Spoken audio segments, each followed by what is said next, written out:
поводу родственников действительно хочу высказаться. Во-первых, я посоветую в самом начале, когда мужчина выбирает себе невесту, и он присматривается, то же самое невеста, когда выбирает себе мужа, вы смотрите не только мужчину, смотрите на то, что это очень хорошо, кстати, то, что у нас вот да, то, что у нас есть очень близкое родство, поддерживают кумовья, да, по-русски, родственники кумовья.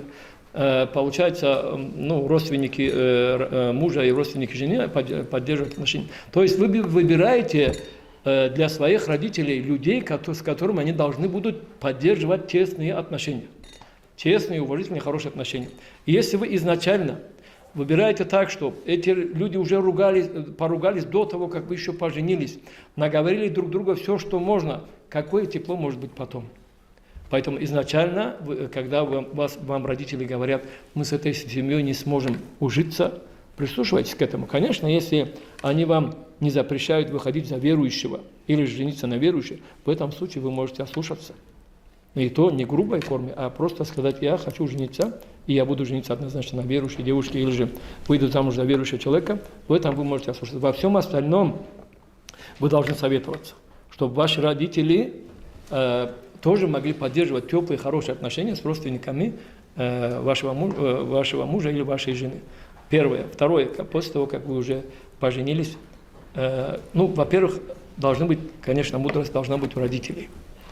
У карачаевцев, я много раз привожу этот пример, у карачаевцев есть такое выражение «казамайтама кельнемешт», когда сноха, невеста, ругает свою дочь, но при этом не за то, что она сделала, а за то, что сделала невеста, но при этом она не задевает ее, ругает свою дочь, потому что в любое время она может сказать доченька, я просто не могла ей там напрямую сказать, я не хочу ее обижать, поэтому сказала, и дочка поймет всегда.